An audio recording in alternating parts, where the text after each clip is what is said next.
हरे कृष्ण। ओम नमो भगवते वासुदेवाय।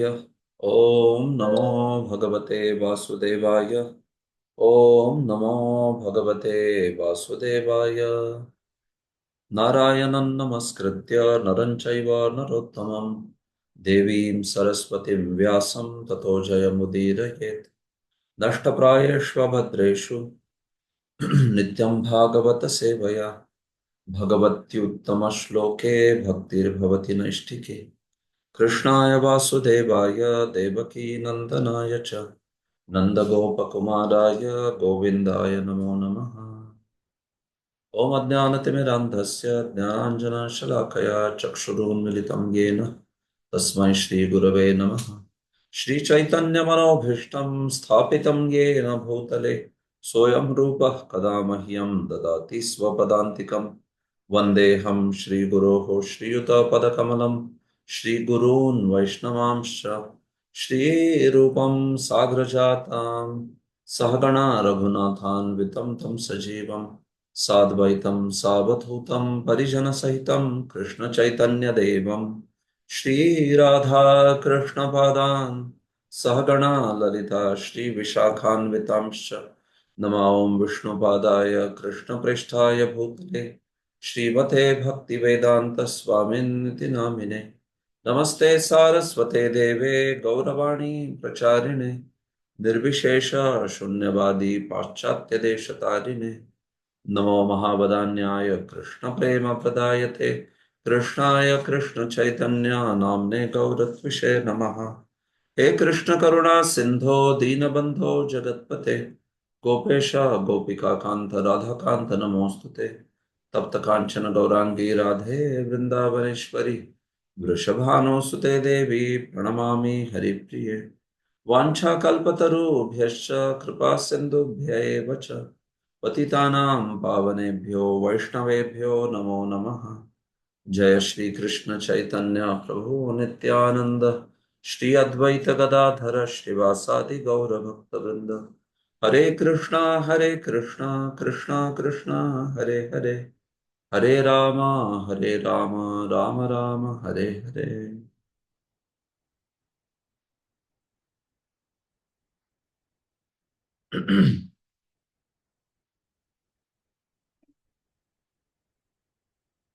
Hare Krishna. So welcome all of you in today's session. So in last two sessions, actually, because of some genuine difficulties, I had to cancel the session. It was really some emergency situation. So because of which, uh, yeah, I could not take the session. So I wish to now, yeah, continue our sessions without any break. Continuous, we should be able to go ahead with the discussions. So in today's session, we continue from where we left off, 10th canto, chapter first, the advent of Lord Krishna, introduction. So in this, we have seen till text 4. So we had two sessions, and in these sessions, two sessions pertaining to the chapter. So in this, in the first session, we talked about Parikshit Maharaj.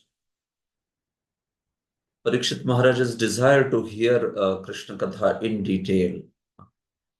Uh, Thani no Vada Vistara. Parikshit Maharaj remembered that Shukdev Goswami had described the dynasties of Soma and Surya, the moon god and sun god, quite in detail.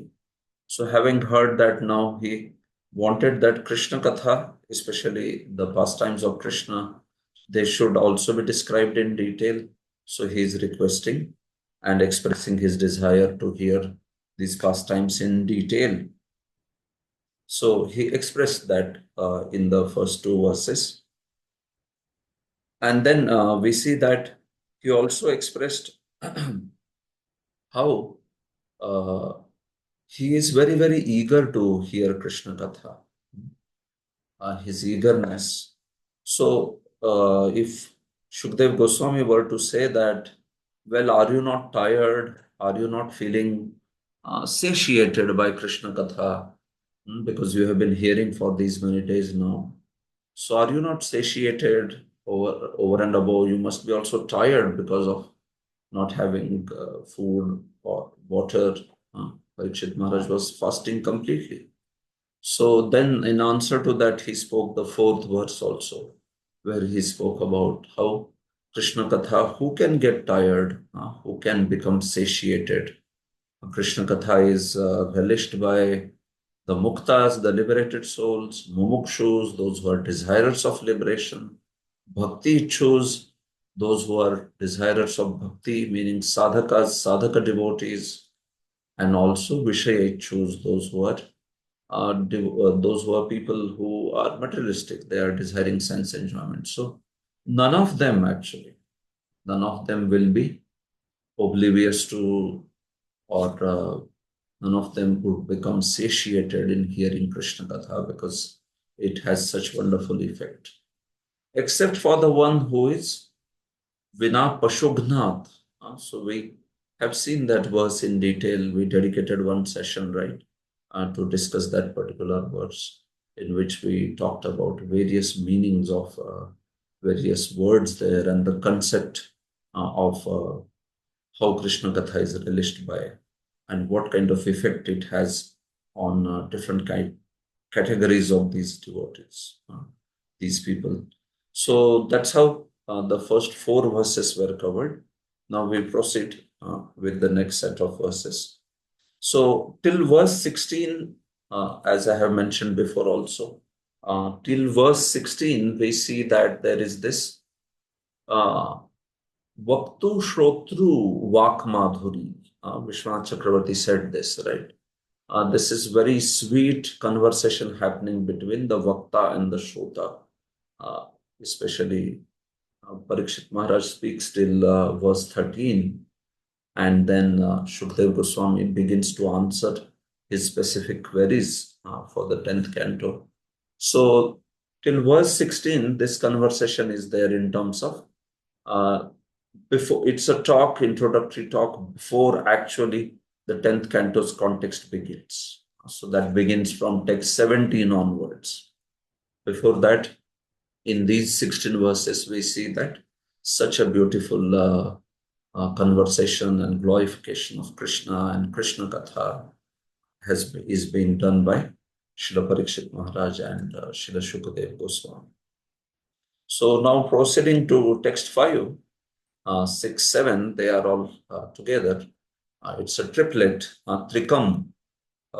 When two verses are together, then it is called as yugmakam.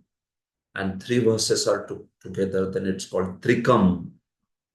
1.5 verses are together, then it is called, sardham, like that. So these are all different combination of verses depending on how the Anvaya gets completed.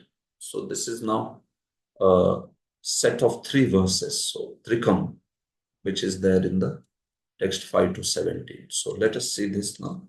I'll just share the screen with all of you.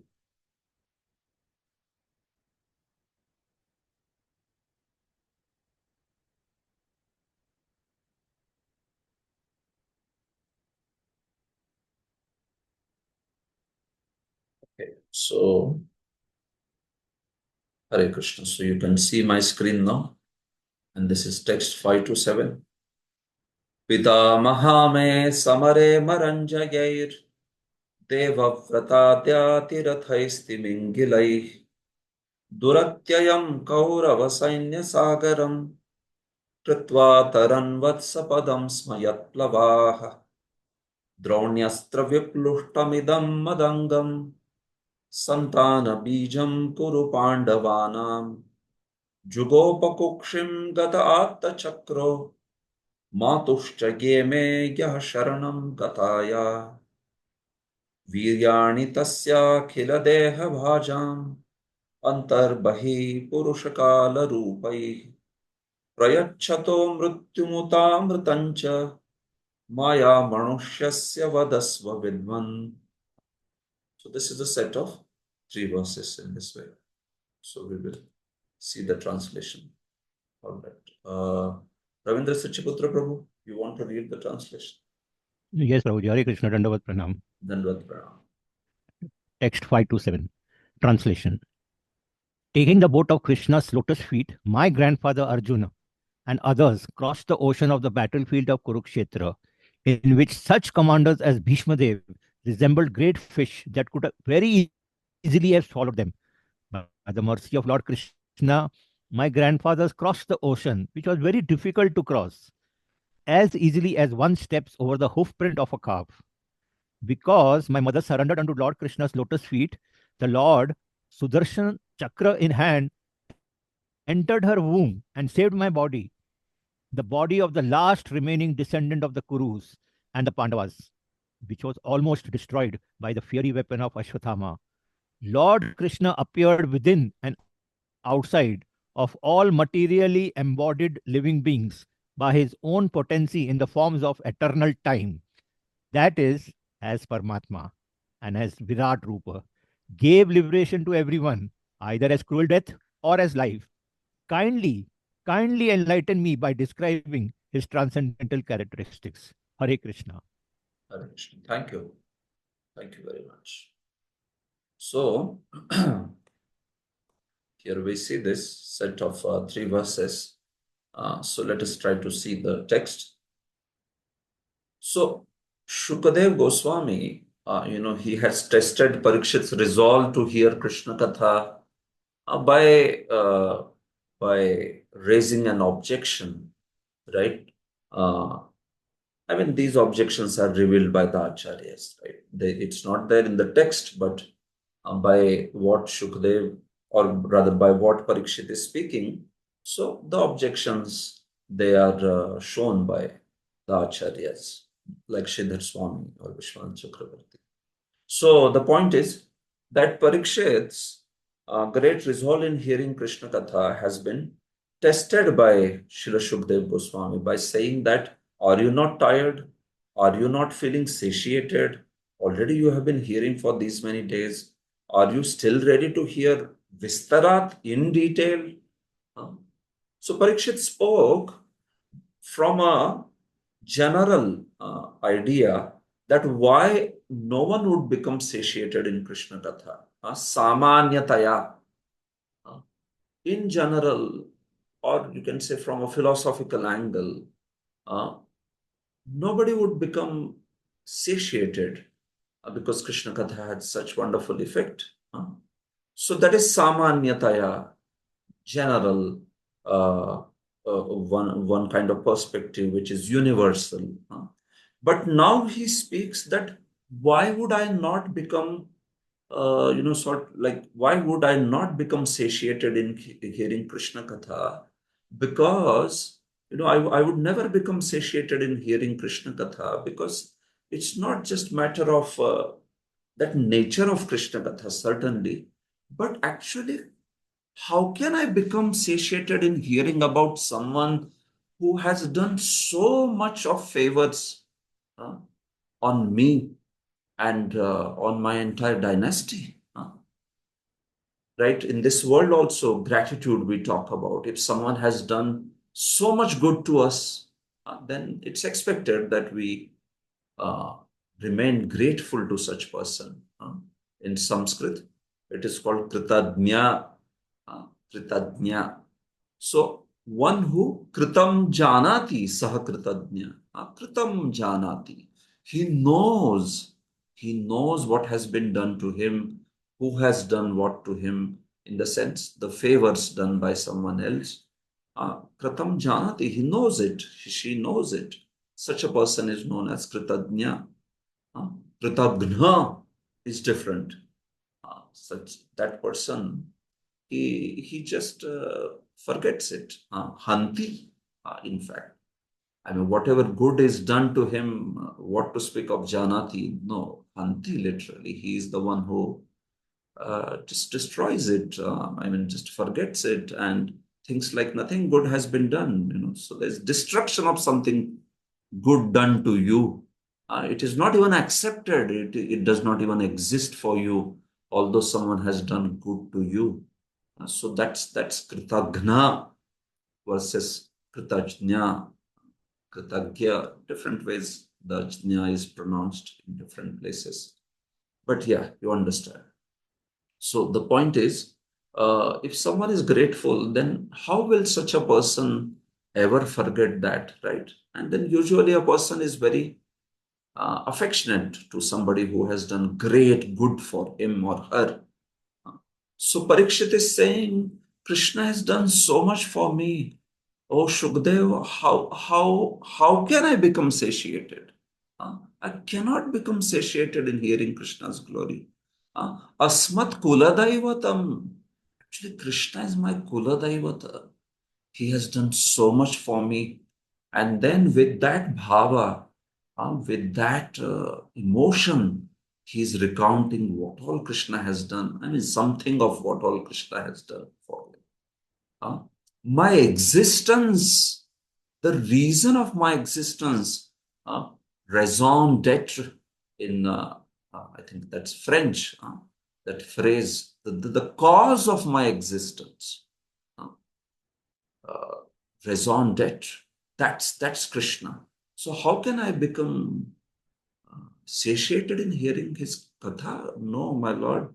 Shukdev, you please speak. I'm just so eager to hear. So that's the mood behind speaking this set of verses. So what are the favors that Krishna has done? Pita Mahame Samare Amaranjaye. So Samare, he remembers that great battle of Kurukshetra. Kurukshetra, that fierce scene of the battle. So Pitamaha, Pitamaha, my grandfathers, Pandavas. So what happened in that battlefield? So he says that Me Pitamaha, Kaurava Sainya Sagaram Ataran. My grandfathers, they crossed over the ocean of the army of the Kauravas. He is saying, my grandfathers crossed, ocean. Ocean of what? Ocean of the army of the Kauravas. Acha, they crossed the ocean. So how do you cross the ocean? Well, we cross it by some boat, right? By some ship. So what was the ship?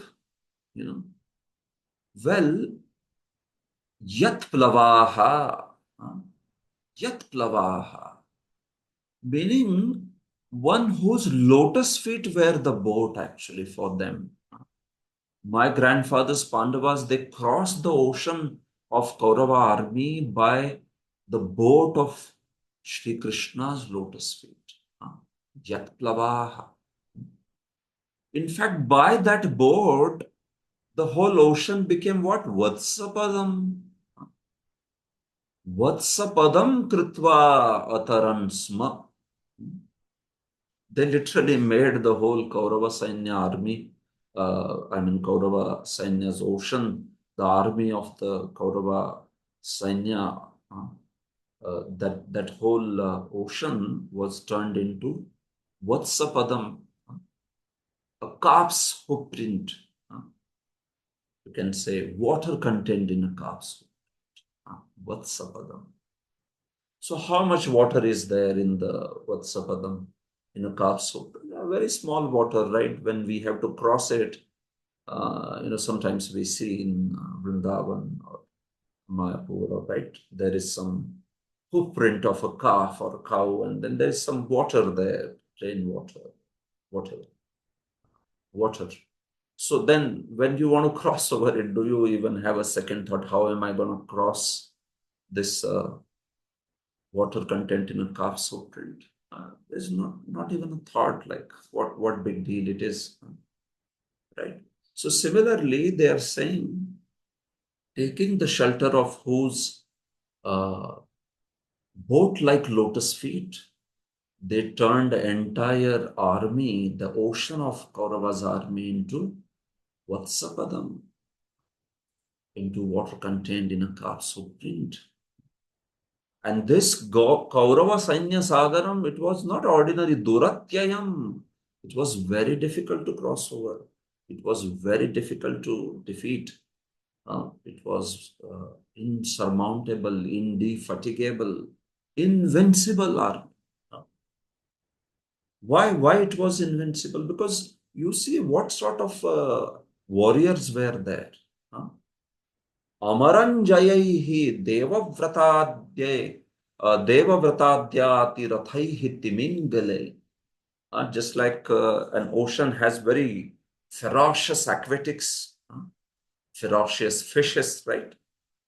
Very deadly fishes like sharks or yeah, all other kinds of deadly fishes, frightening. So these are like Timingilas, these warriors like Bhishma Dev, or Karna or Shalya, or they were like big Timingilas. Timi itself is a very big fish, and Timingila is that which swallows even the Timi fishes. These Timis are much bigger than even the whales. So Timingila would be such ferocious aquatics, right? Huge, huge fishes. So Devavrata Bhishma and such warriors, they have been compared to such Timingila fishes. And because of that, the ocean of army of the Kauravas was like indefatigable. It was such a deadly ocean. These warriors were Amaranjayaihi. They were Amaranjayati. They were having power of even defeating the Amaras, the demigods, right? Because that is like Bhishma and Drona and all were so powerful. Had the power, Bhishma, we know how powerful he was. Even Parshuram could not win against him. So, such was the power of these personalities. They are called as Atiratha. Atiratha. Acharyas have quoted these verses about Maharatha and Atiratha. Ekadasha Sahastran Yo Yodhayet Satu Maharatha Smrita. One who can fight simultaneously with 11,000 warriors. Or sometimes it is said 10,000 also. Eko Dasha Sahastran. Va Ekadasha Sahastran. So whatever, 10,000, 11,000 warriors, one who can fight simultaneously is known as Maharatha. Amitanto Yodhayet Saha Tirathi. But if he can fight with Amita, unlimited warriors, one man, one warrior, simultaneously fighting with unlimited, that is called as Atirathi. So Bhishma was like that. Arjuna was like that. Of course, here the opposite parties, warriors, they are being compared to the Timingila fishes. So Bhishma was like that. So still, my grandfathers could, cross over such an army, ferocious army, such a ferocious ocean, by making Shri Krishna's lotus feet as the boat, by taking his shelter. So that's what he has done for my grandfathers. Krishna has done a lot of things, but especially that highlight of Kurukshetra has been specifically mentioned. Mother Kunti recounts so many favors that are done by Krishna on her and her children. Vishan Mahagne Purushada Darshana. Sat Sabhaya Vanavasa Krichrata. Mridhe Mridhene Ka Maharatasta. Dronyascha Chasmat Hare Rakshita. So she also talks about this. Mridha Mridhaneka Aneka Maharatasta. So this Kurukshetra battle was not an ordinary battle. Only by Krishna's mercy, Arjuna could defeat personalities like Bhishma. Otherwise, it was impossible. Although Arjuna was very powerful, but Bhishma was just unlimitedly powerful. But Krishna was there with Arjuna, and Arjuna knew this, that if Krishna is there, then certainly the victory will be ours. Although what he was interested was only in Krishna, But he knew also that Krishna is there, means the victory is of that. And that's why he was very, very happy from that side also, that Krishna was there with them as Sarathi. And then Parikshit also tells about the favor done to himself. Draunastra viplushtam idam madangam. Idam madangam, this body of mine. Vishwan Chakravarti says, Swatarjanya vakshah sprishati. Swatarjanya, by his own index finger, while saying this verse, Parikshit is touching his vaksha, his chest, and he's saying, Idam madangam, this body of mine, O Shukadev, this body of mine, it was burnt by the Brahmastra of Drauni of Ashwatthama. Draunastra viplushtam. Viplushtam. It was completely destroyed, burnt. Santana bijam kuru pandavana. And in fact, I was the last, I was the last descendant of the Pandavas. Santana bijam kuru pandavana, in fact, because everybody else was gone. All the Kauravas were destroyed. The Pandavas survived. And he was the last descendant, actually. There was no further any other descendant that was remaining. And after that war, Ashwatthama, in a very unlawful manner, we see that he attacked the Pandavas with Brahmastra, and also Parikshit Maharaj. Basically this is explained in the first canto, that when Ashwatthama attacked the Pandavas with Brahmastra, he attacked with one Brahmastra, which became Bahumukham Brahmastram. It split into 6, actually. One Brahmastra split into 6 different weapons, and 5 of them attacked Pandavas. And then we see that one of them attacked Parikshit Maharaj in the womb of Uttara. Like that. So this was second time Ashwatthama had attacked. It's there in the first canto. All of you know this story. So that is the time when we see that Uttara came running towards Krishna. She saw that something very deadly arrow, fiery arrow is coming to her, and it wants to destroy her womb. So she came running to Krishna, just only shelter, Pahi Pahi Mahayogin Deva Deva Jagatpate. So she came to Krishna, and then in that situation, Krishna saw that, simultaneously Pandavas and also Mother Uttara's Garbha, which is Parikshit, all of them were attacked. So what did Krishna do? Sudarshanena swastrena swanam raksham vyadhat vibhuhu astra tejahatu swagadaya. These are all Bhagavatam verses. So he released his Sudarshan Chakra to take care of the 5 arrows which were sent for the Pandavas. And to save Parikshit, he himself entered in the womb of Mother Uttara, like that.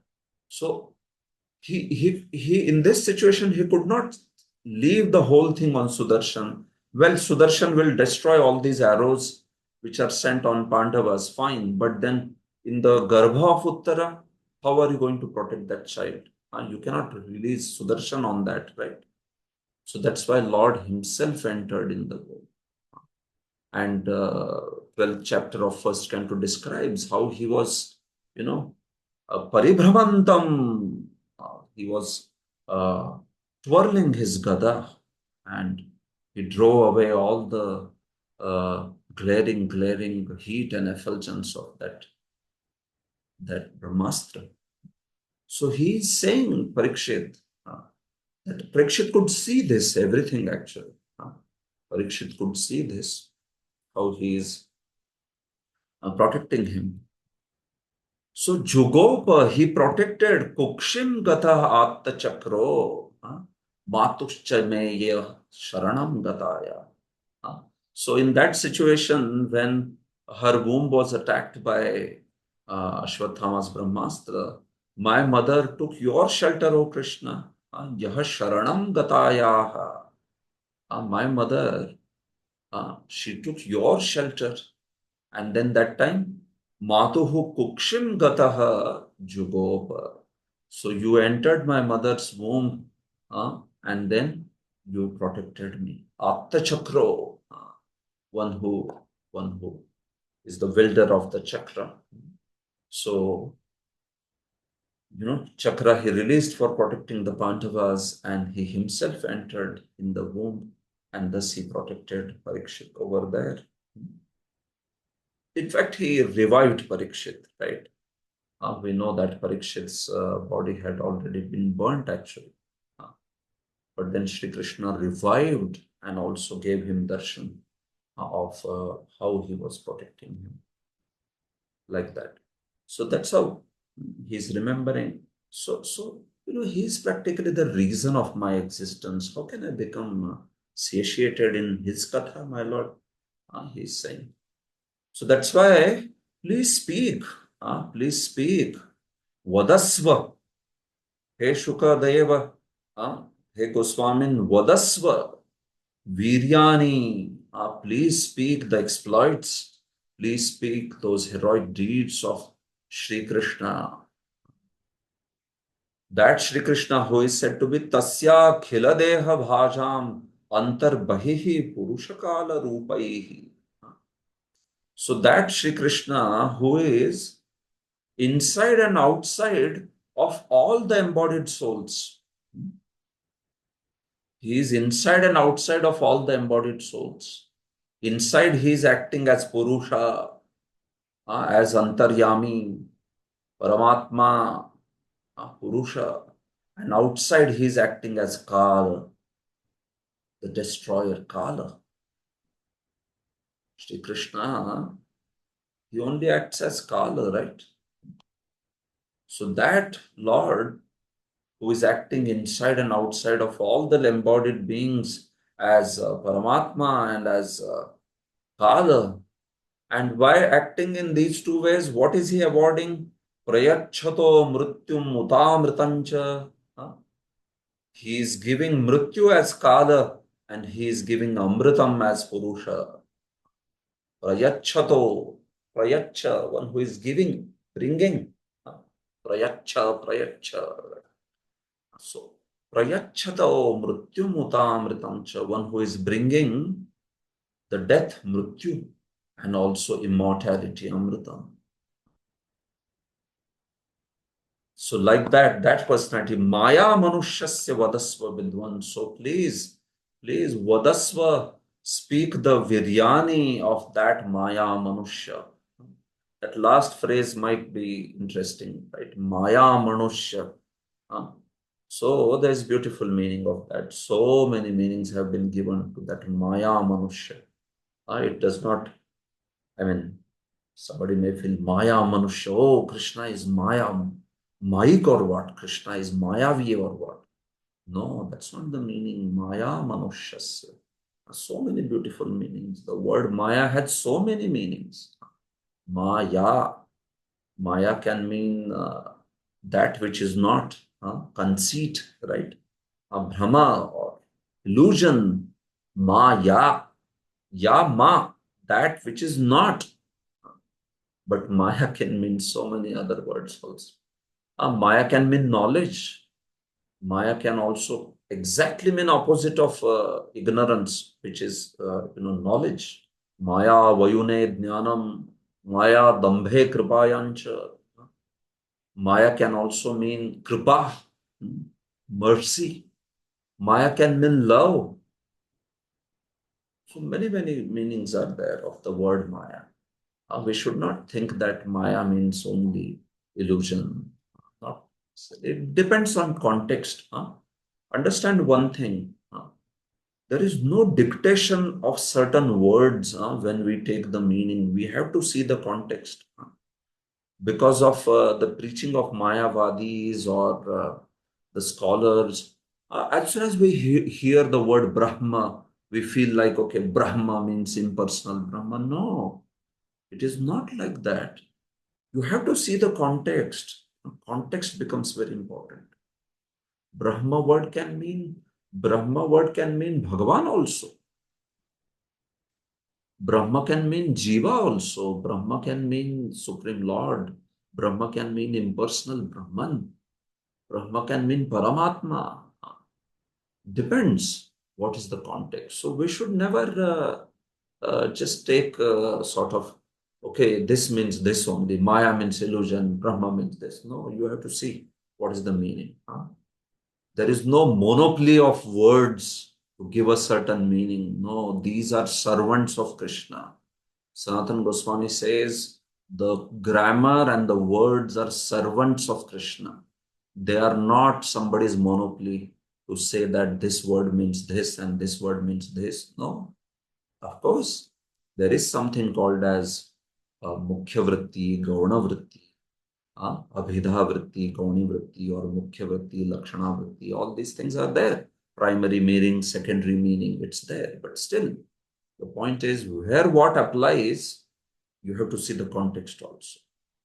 Otherwise, otherwise there will be anartha, meaning which is unscrupulous meaning that may be taken. So that's how this verse is. So let's see what Sridhar Swami says.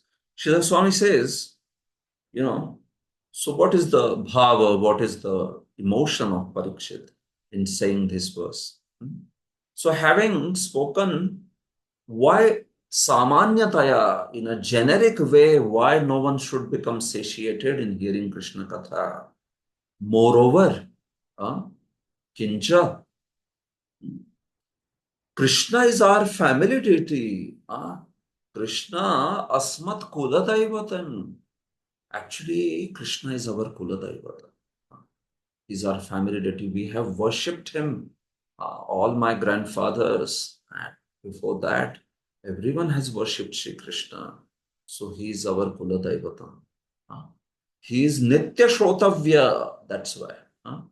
So he is our Kula Daivata, meaning that he is appreciating this fact that Krishna has protected my Kula. Krishna has done so much favor to my Kula. He is not espousing an idea of worshipping Kula Devata. And that's not the point. You understand? The point is that, well, for me, Krishna is my family deity. He has done so much for me. That's the point. Like that. So he is Nitya Shrotavya. He is to be always, he's someone who should be always to be heard by us, for us. So, Shukdev, why do you say that we will be satiated? I will never be satiated. So there is this sense of great gratitude here. Krishna not only protected Pandavas, my grandfathers, but also me when I was burnt by Ashwathama's Brahmastra. So we saw that. He spoke about it. As Kala from outside and Purusha from inside, he is giving Mrityu and Amritam, death and liberation to the living entities. Those who have inward vision, Purusha is inside. So if you turn towards him, if you have the inward vision, then you get liberation.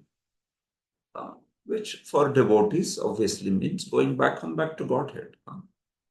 Mukti for bhaktas is vimukti, vishesha mukti, sa vimukti. So it is special liberation. We don't mean sayujya by mukti for devotees. No. Mukti for devotees is vishesha. So that is Krishna prema, that is attaining Vaikuntha, attaining Goloka, which is not possible without developing Krishna prema. So, for those who have that inward vision, they turn towards Paramatma, meaning they don't run behind the external pleasures, but they want to, perform devotional service. So, for such people, that Lord from inside, he affords liberation. And those who have external vision, they are just running outside. They are running towards the sense objects of this world.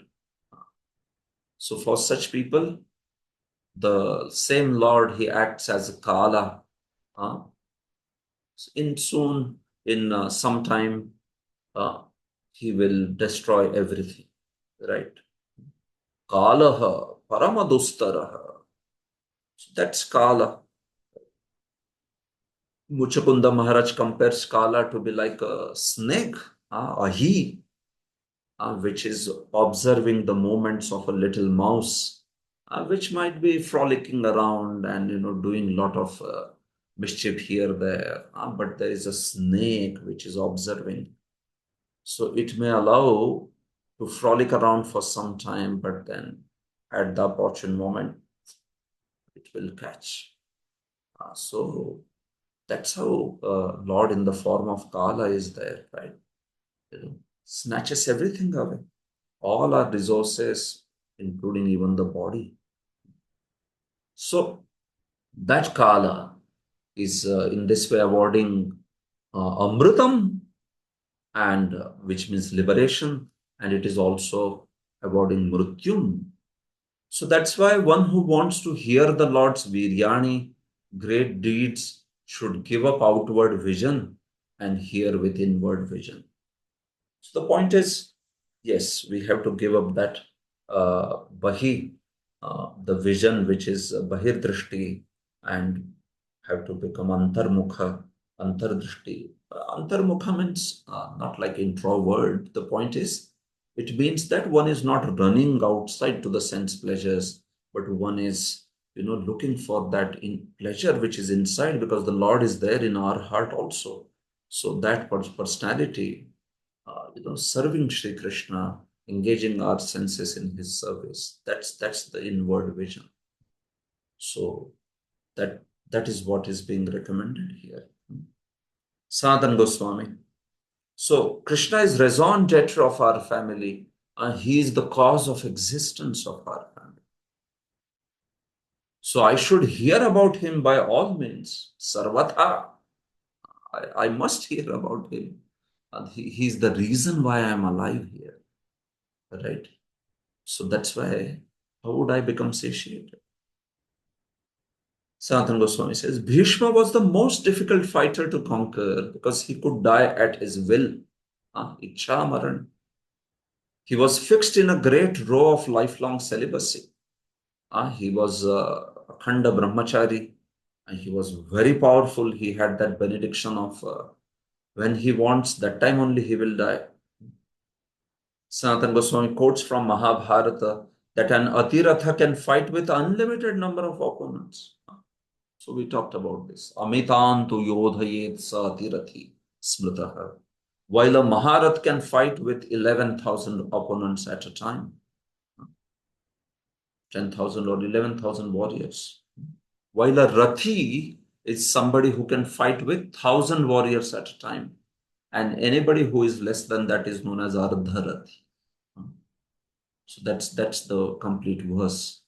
Atirathi can fight with unlimited warriors, Maharathi with 11,000 warriors, Rathi with 1,000 warriors, and anything less than the standard of those times is Ardharathi. That's it. He is so fallen, cannot fight even with 1,000 warriors. So that's how the Rathis would be typically. If you are not of that caliber, then you should not be a Rathi. You should go and become a foot soldier or something.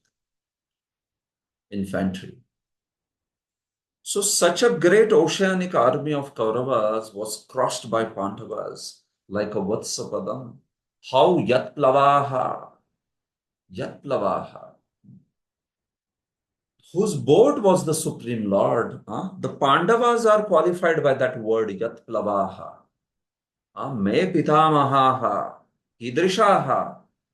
My grandfathers, acha, how are you describing them? Yatplavaha. They are Yatplavaha, means they are the ones who made the plava, who made the boat of Sri Krishna's lotus feet. whose boat was the Supreme Lord's lotus feet. Krishna was there, lover, Krishna's feet, or Krishna himself, basically Krishna, like that. So that is why idam madangam means that he did not take another birth, but he was revived by Krishna. His body was burnt actually. So did he take another birth? No, Krishna revived the same body. That's the point. That's why he's saying idam madangam. This body of mine was Draunastra Vipluttam. It was destroyed by Drauni, Ashwatthama. But Krishna revived it. So he revived the same body. He revived. And that's when he was observing Krishna. Or idam can also mean that this body made of 5 elements was saved by the Lord. Or idam can mean this body, this body of Pancha Mahabhutas. This was what was saved by the Lord. That was his amazing Vatsalya. Vatsalya. Just as a cow, how she is so much possessive and affectionate to her Vats, her calf.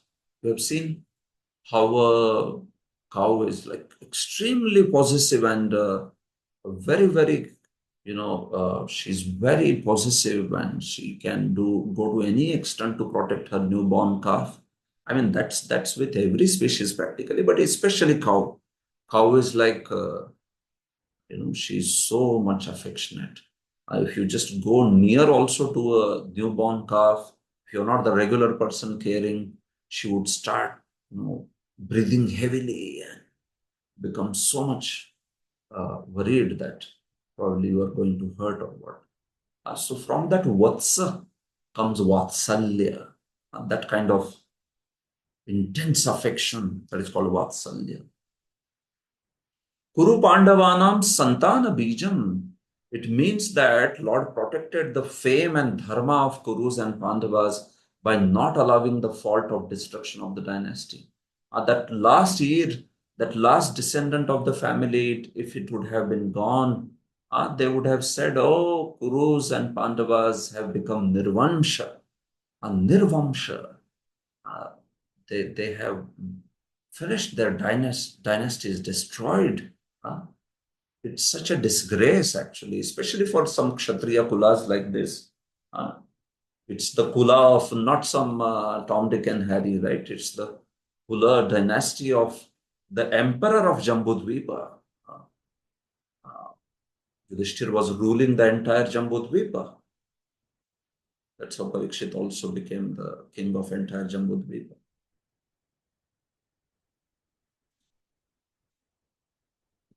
So, if such a dynasty becomes Nirvansh, loses the only heir, so then how will the fame be there, right? So that's why Lord protected the fame by protecting Parikshit. And he also protected the dharma of Kurus and Pandavas. How? By protecting the child, Putra. He obviously protected all the samskaras and the rituals that are done for the pitras and all that, right? If you don't have a son, then naturally those dharmic rituals they're typically performed by the offspring, by the son.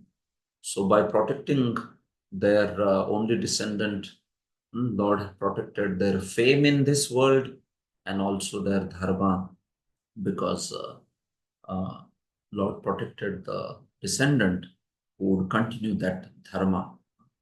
So this is how Lord protected them for their benefit. Thus, Lord showed his great compassion for them, meaning Pandavas, by saving them in this life, by saving their fame in this life, and also in the next by having this descendant who will perform all the dharma. He will perform all the dharma which gives the otherworldly happiness also. Iha and paratra, that's the idea. By performing dharma, paratra, even after this life, he will make sure that the Pitras and everyone will be taken care. And certainly by saving him in this life also, the fame is saved. So by saving the last year of their dynasty, this is how. Although his Atta Chakra, Sanatan Goswami says, Krishna protected Parikshit by his Gada actually. Gada. So this idea, we spoke about it. Astra Tejaha Swagadaya. Bhagavatam 12th chapter of first canto says this. How did Krishna withdraw or nullify the effulgence, glaring effulgence? By Swagadaya, by his own Gada, like that. Or it means that he held the chakra too out of his great affection for Parikshit. Or Sanatan says it can also mean that not only he managed to, he was using his Gada to drive away all the effulgence, but he also kept his chakra also there, just so that in case Gada is not able to drive away, my chakra is there. That's the way he's manifesting his affection, like that. So then in that case, probably the chakra would have accomplished all the killing of all the destruction of those 5 arrows left for the Pandavas, and then chakra is still manifested here also in that way. Cha in Matushcha means that he also protected my mother's body. Matushcha. Idam madangam jugopa. He protected my body, Matushcha, and also my mother's body. Not like he only protected me. No, he also protected my mother. Of course, although the Brahmastra was directed especially for the womb, but if the womb is destroyed, so then mother will also be destroyed, or she will be destroyed because of the distraught. She will become distraught. My child is gone. Why would she want to live? She had already lost her husband, and then the only child that was her object of love and affection, and that is the remembrance of her husband. So that's the only thing she has, and if that child is also destroyed. So Krishna has protected me, and by protecting me, he has protected my mother also. Otherwise, why would my mother be living?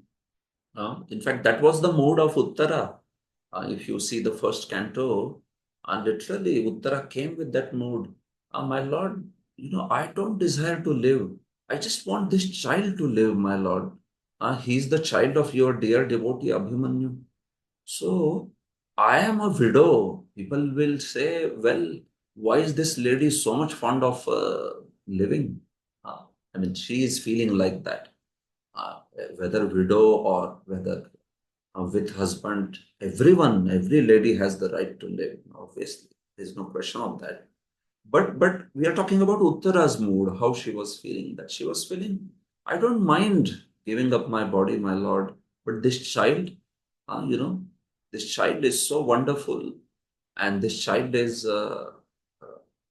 like you please protect this child. That's all she wanted. Otherwise, she was not desirous of living also.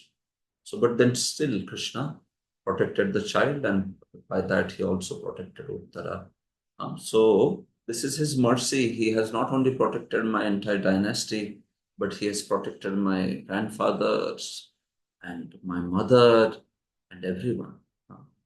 So overall, with this much being done for me, how much ungrateful will I be if I become indifferent to topics of such a personality? So such a beautiful emotion he is expressing, right? We all also, Krishna, time and again, he is helping us. So we have to remember that. And how can I become ungrateful to such person? In each one of our lives, we can see that Krishna has saved us in difficult situation. Krishna has kept our secrets, right? We have so many things. If Krishna, if he would have revealed it to the whole world, probably we would be red-faced. Uh, our struggles, our anarthas, our contamination, whatever, but Krishna is, encouraging us, right? He's not revealing it to the whole world. Uh, and what to speak of his direct mercy in terms of the devotees, spiritual master. We may be saved in a particular situation, very tough. Our near and dear ones may be saved by Krishna, by prayers of the devotees. So, how can we be indifferent to such a personality? His katha is being spoken and we feel sleepy.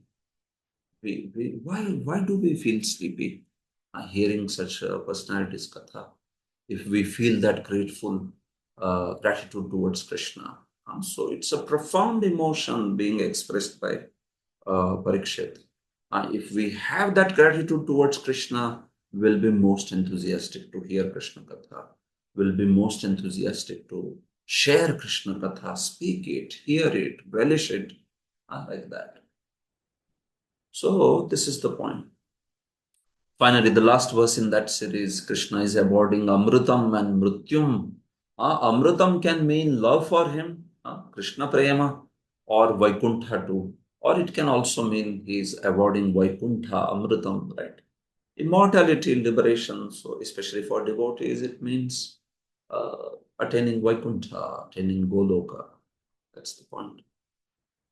Purusha can refer to all the forms of the Lord's incarnations, and Kala can refer to the forms of Lords such as Yama. Purusha, because Purusha, what it is saying, Krishna is avoiding liberation through that. Krishna is avoiding Krishna Prema. So then it can refer to all those incarnations which avoid that, right? Lord Nrsimha or Lord Rama, Sri Ramachandra, by their beautiful pastimes, they are avoiding that opportunity for the jivas, no? That opportunity, Ishvara Prem, Bhagavad Prem, they are avoiding by their beautiful pastimes in this world. So that's why Purusha can refer not only to Paramatma, but it can also refer to all these incarnations. In fact, all the incarnations, they are said to come from Garbhodakshai Vishnu only. So he is Paramatma that way. Right? Ete chamsha kala pumsaha. What's the meaning of that pumsaha there? Purusha. So Purusha refers to Mahavishnu or Garbhodakshai Vishnu. Especially in a particular universe, the incarnations, they stem from Garbhodakshai Vishnu. And they come through the channel of Kshirodakshai Vishnu. That is okay. But Garbhodakshai Vishnu is considered the source of all incarnations for that particular universe. Bhagavatam, first canto, third chapter, you can see. Bijam Nidhanam cha. For Garbhodakshai Vishnu, it is said there very clearly. Jiva Goswami speaks also very clearly on this. So, the point is, yeah, he is Paramatma, no doubt. And these incarnations, they originate from him and they go back to him. So, all these various incarnations of the Lord, they can also be said as Purusha. Lord is awarding Amrutam, Prayachhato Amrutam, Purusha Rupaihi, by the forms of Purusha. And similarly, Kala Rupaihi Mrutyum cha Prayachataha, and by various Kala Rupas. So now by Kala Rupa, we can mean, we can mean Yama also, we can mean Mrityu, Yama, or Sankarshana, Kalagni, Rudra, all those forms which act as the destroyer. Yes. So some of them may be living entities, some of them may be Lord Himself. But the point is, they are all different features of that Kala and destruction. See, this is all Sanatan's commentary. So you can imagine Sanatan Goswami, what a beautiful commentary he has written. Brihad Vaishnava Doshani. So, Sanatan Goswami gives more than 5 different meanings of Maya, like sweet will, mercy, potency. So, Maya Manushasya. So, multiple meanings he has given. Maya Manushasya, you can split it also as Maya Manushasya, right? So Maya plus Amanushasya. Maya Manushasya, those of you who know Sanskrit, You can split it as Maya plus amanushasya also, right? This word you can see. Savarna dirgha sandhi. Maya manushasya. Maya plus amanushasya. So then in that case, it would mean Maya ya amanushasya. It can mean that one who is amanushya, he is not a human, he is a transcendental personality. Maya by his own potency, Atma Maya. Or you can say Maya Manushasya means Maya Manushasya, one who, out of Maya, one who thinks him that he is a Manushya. Maya Manushasya, Mayaya Manushasya, meaning out of ignorance, out of Maya, out of illusion, you think that he is a Manushya, but he is not Manushya. He is Narakrati Parabrahma. He is Narakrati Paramatma Parabrahma. He is transcendental personality. He is Supreme Lord. He is Satchidananda Ghana. He is Chit Ghana. He is a form of condensed bliss. His body is not of constitution of Maya. What is constitution of Krishna's body? It is Chit Shakti. Satchidananda, we know it as Satchidananda. Chit Shakti is the potency. It's not Maya Shakti. So that's why he is the one who is Maya Manushas. He is only out of Maya one may think that he is Manushya. Or Maya Amanushya also you can take. Maya can also mean Ichha, Shri Krishna's desire. So Maya Manushasya means one who has become Manushya by his own sweet will. Ichhaya Manushasya. By his own desire he has become Manushya. Meaning he has appeared as Manushya. It is not by karma. It's not like us. We Madhye Tishtanti Rajasa, Jaganya Gunavrittistha, Adho Bachanti Tamas. But that's not Krishna. He is the one by Swechaya Manushakriti. By his own desire, he has manifested himself as Manushya. So please speak the exploits, heroic deeds of such Krishna. Maya Manushasya Viryani Vadasva.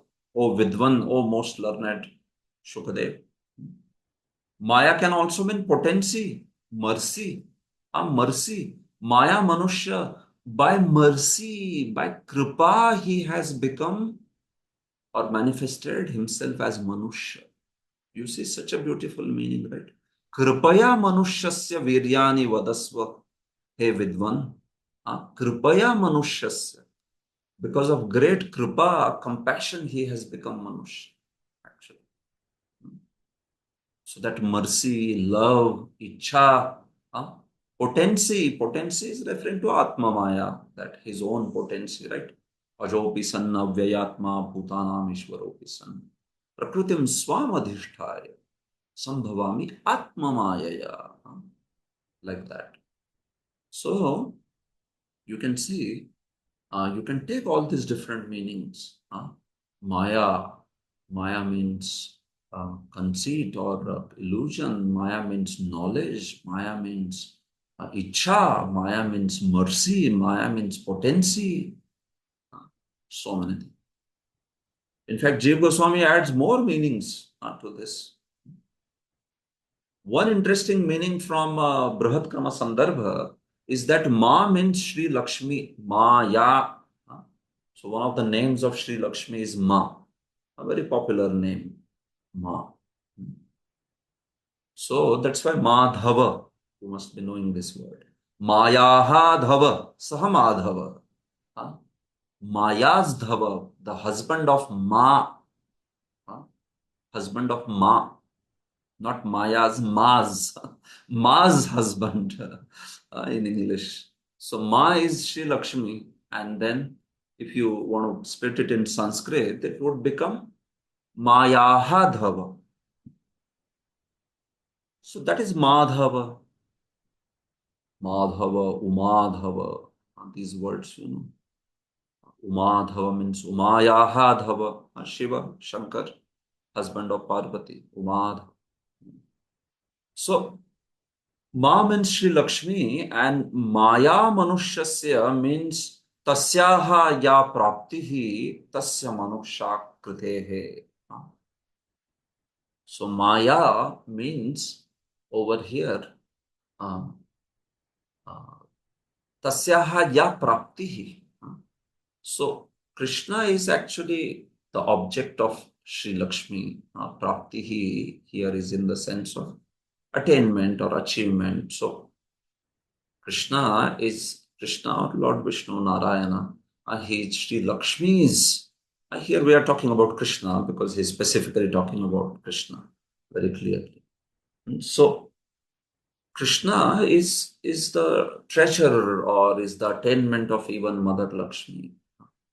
So Tasya Manushakritehe. So Maya Manusha literally means one who is the beloved treasure or beloved attainment, prapti of Lakshmi.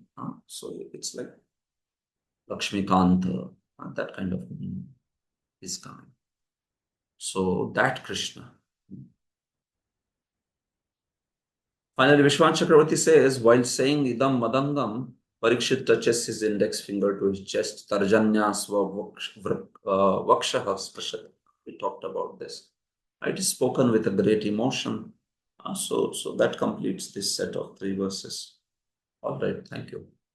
So now, next set of verses may be done very quickly because what now he does is he asks specific inquiries now. He wants to know this.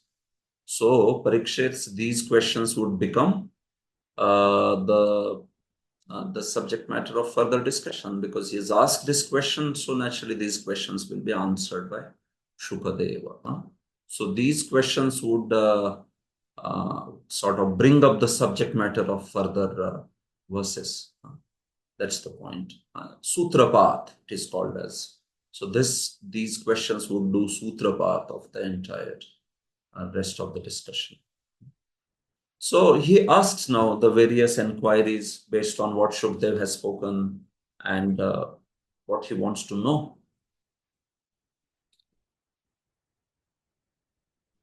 So let's see this.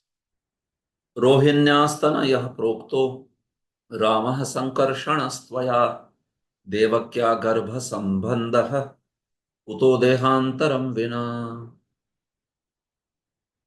Okay, so Arundhati Bhattacharya Mataji, would you like to read?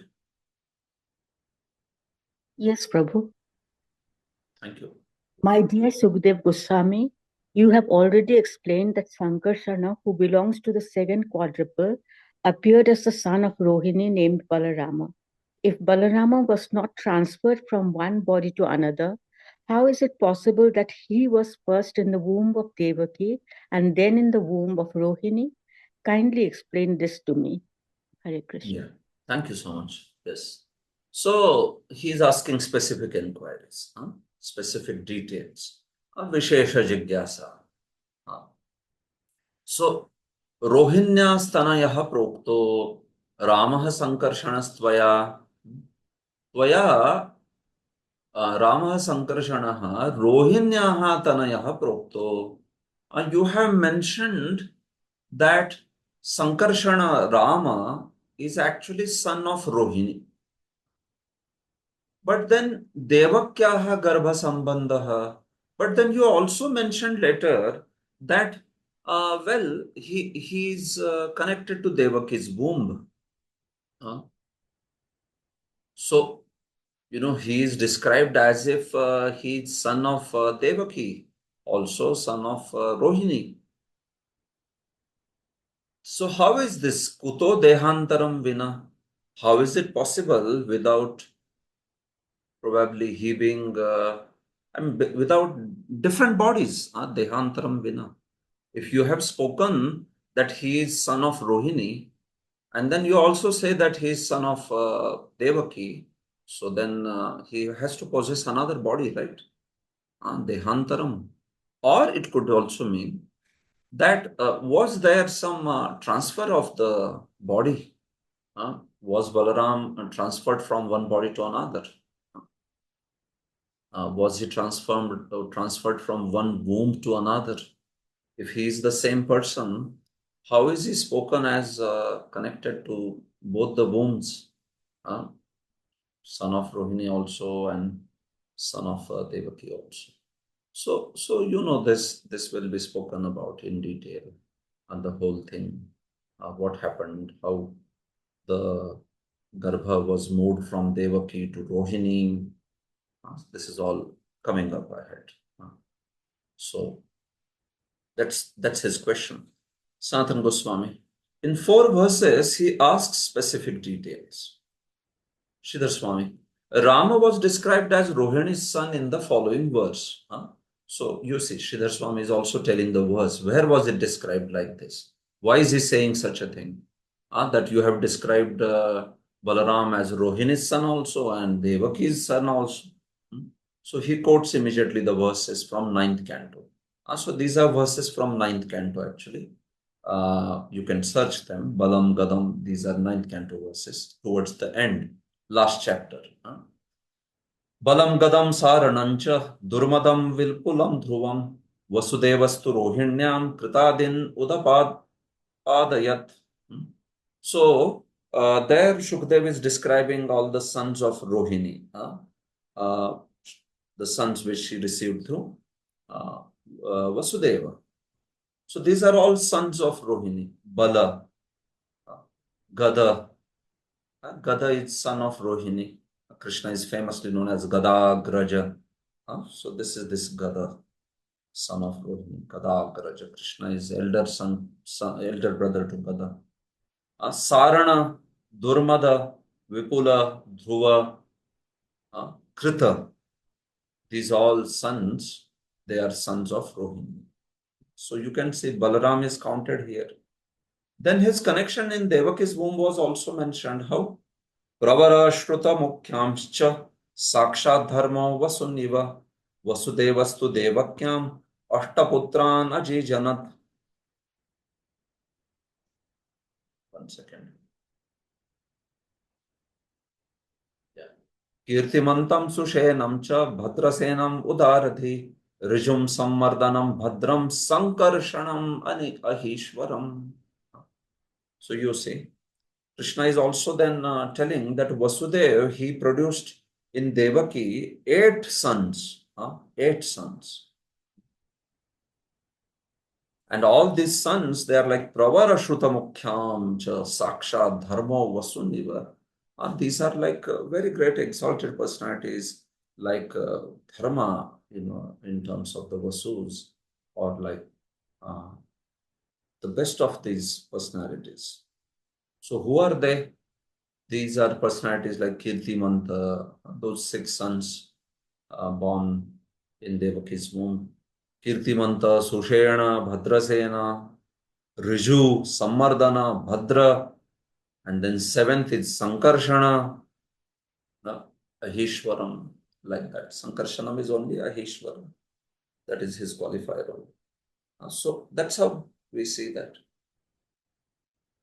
So he is described as Devaki's son also, and he is described as Rohini's son also. So how did this happen? Kuto dehantaram vina. Either it has to be 2 different bodies, or Balram is transferred from one womb to another. How could that happen? That's the objection here. You understand? So that's all basically he's speaking. So we just see Prabhupada's purport now. So Prabhupada in the last series of verses, you can see he is saying Samashritaye Padapallava Plavam. So he is quoting that beautiful verse which talks about how Shri Krishna's lotus feet are like a boat which makes the whole ocean of material existence as the water contained in a calf's print, like that. So actually there is such a beautiful commentary on this concept, Garbhastuti. So one of the verses is in which that is Swayam Samutirya Sudustaram Dyuman Bhavarnavam bhimamadaprasodudha. So in that, this particular verse, if you see, the discussion is that Lord makes the whole material ocean turned into the water contained in a calf's footprint. And such a beautiful commentary is there on that verse. Why it is mentioned that water contained in a calf's footprint? Huh? There is some water in calf's footprint, no? So you turn ocean into nothing. You evaporate all the water. Instead of doing that, certain water is being kept in calf's footprint, right? That's what it is saying. Vatsapadam, meaning there is some water remaining. So you are turning ocean into water content in a calf's footprint. Why not like this, that you are turning ocean into vapor? Nothing is remaining, no water is remaining. And what an ecstatic commentary has been written on that by Vishwanath Chakravarti. You should read this. This must be verse number 1 to 31. You can 10 to 31, I think. Check, maybe 31, 32 probably. So it's a classic commentary on that verse. And it is mentioned there that why is that Krishna is not taking away all the water? He's keeping some water over there.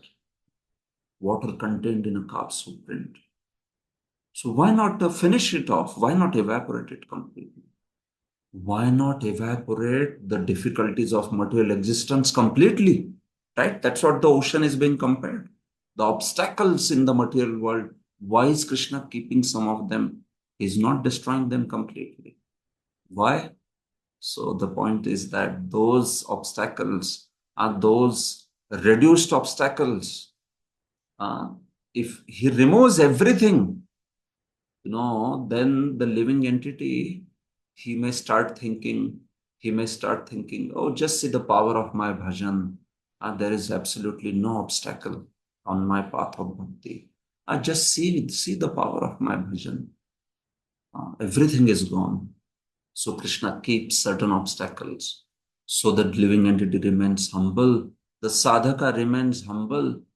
He thinks that actually, yes, Krishna is helping me, but just see, these obstacles, these things are there. Krishna, please help me. Krishna, I'm not able to cross over them. Still, they are troubling me.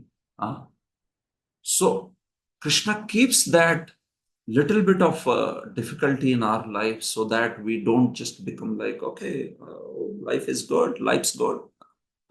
No, he wants that we feel that surrender, that dependence on him. Krishna, please help me, Krishna. I want to be pure, but I'm not able to be pure, my Lord.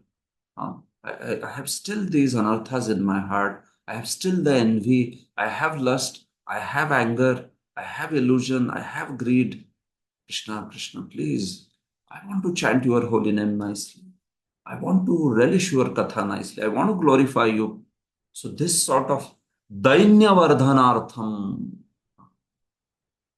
And that's why you must be knowing traditionally also, Vishwanath quotes that the water content in a calf's footprint is considered auspicious. It is not considered to be inauspicious. It is in fact considered very auspicious water. It is used for auspicious purposes. The water which is contained in a calf's footprint is considered very auspicious. So similarly, those obstacles, those difficulties, those unfavorable circumstances left by Krishna, they are not inauspicious. They are very auspicious. They will make us hold on to Krishna's lotus feet in a steadfast manner. We will continue to hold on to his lotus feet with those particular difficulties. But if those difficulties were overwhelming, a devotee will feel discouraged. That's why he reduces it and keeps it to that small extent. He helps devotees so much to remove it. Otherwise, one may feel like, is Krishna even hearing my prayers? So, in all of our lives also, actually, Krishna has helped us immensely and he is continuing to help us. But he wants that effort. He wants us that, okay, we remain dependent on his mercy, not in some sort of sadistic manner of, controlling our lives, but he knows that that's how the jiva would be in a proper state of mind. And that's his natural constitution to be dependent and seeking mercy of Krishna. So that's why that carb print, water contained in a carb print, instead of removing the water completely, it is said he turns that ocean into a water contained in carb print. Actually, who can give such commentaries? I read commentaries very regularly. The way Gaudiya Acharyas explain the text, I can tell you, nobody can explain like that. Especially Bhagavatam. You have to read, you have to study here to understand this. The kind of explanations they come about, most of the other acharyas, all glories to every acharya, but they explain difficult words. That's all they do many times. They explain the difficult word, this means this means this. And that they also bring up some beautiful meanings sometimes. But you see Gaudiya Acharya's commentaries on 10th canto, they're like extraordinary, the way they analyze the verses and bring out beautiful meanings and all. In fact, I have talked to even other Sampradaya scholars in Maharashtra. I keep on meeting many of them, and some of them were studying Vishwanath Chakravarti's commentary, and they said this is an extraordinary commentary. The kind of meaning that he brings out, he's such a different thinker. How he thinks so differently on such beautiful meanings. So I was like myself so thrilled on that explanation of why it is compared to water contained in a carb print, because it is most auspicious, like that. So that's why samashrita ye padapallava plavam bhavam buddhir vatsa padam param padam. That bhavam buddhi, that ocean becomes turned into vatsapada, into water contained in a carb print. So that's the lotus feet of Sri Krishna. That's the boat of lotus feet of Krishna. So that's why who will not take its shelter? Devotees take that shelter, samashrita. Otherwise, padam padam yat vipadam nadesham. So devotees, they don't accept the abode of this material world, the abode of padam padam yat vipadam. So they accept that Mahat Padam, Param Padam as the abode, that Vaikuntha, that Sri Krishna's abode as their actual destination. And for that, they have this lotus feet, the boat of the lotus feet by which they can cross over this way. So, this is the point. Prabhupada says, one who seeks shelter at the lotus feet of Lord Krishna is immediately protected by the Lord. As aham dvam sarva papebhyo mokshayishyami ma shuchaha. When the Pandavas took shelter at the lotus feet of Krishna, all of them were on the safe side of the battlefield of Kurukshetra.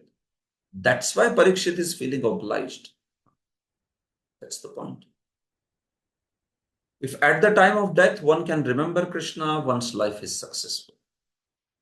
Parikshit, therefore, because of his many obligations to Krishna, intelligently decided to think of Krishna constantly. How can I not think of Krishna? How can I not cherish and relish his glories? Like that. So everything. Moreover, apart from Lord Krishna's personal contact with Pandavas, Krishna is the super soul of all living entities and he gives everyone liberation. So that's the third verse in the series, right? Not only he is protecting me and my grandfathers, but he's protecting everyone who is turning towards him. Like that. So as super soul, he is allowing all the living entities in their journey. But he awards different destinations. Certainly, that is spoken Amritam and Mrityum, like that. Text 8.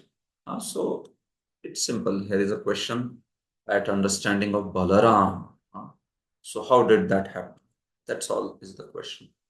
तस्मान् मुकुन्दो भगवान् पितुर्गेहात् व्रजं गतः उपवासं ज्ञातिभिः सार्धं कृतवान् सात्वतां पतिः. Okay, Ishwar Prabhu, you want to read? Yes, Prabhu. Hare Krishna. Yeah. Why did Krishna, the Supreme Personality of Godhead, leave the house of his father, Vasudeva, and transfer himself to the house of Nanda in Vrindavan? Where did the Yeah. Lord, the master of the Yadu dynasty, live with his relatives in Vrindavan? Yeah. So this is another four verses he's asking the Vishesha Jigyasa, Vishesham Pritchati. He's asking some specific inquiries. 8, 9, 10, and 11. 4. Having described his gratitude, Samanyataya, first of all, why he would never be satiated, anyone would never be satiated. Then Visheshataya, his own, and then finally Vishesha Jigyasa. He is asking those specific inquiries. That's how the texts are proceeding.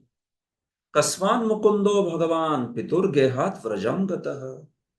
For what reason did Bhagavan Mukunda, he went from his father's house to Vraja? And there, Kvavasam Jnatibi Sardham Kritavan Satvatam Patihi. And there, Sri Krishna, with his relatives, where did he reside? Jnatibhi Sardham. Jnatis are the relatives. So Sardham, with them, Saha, where did he reside? So he's asking this question.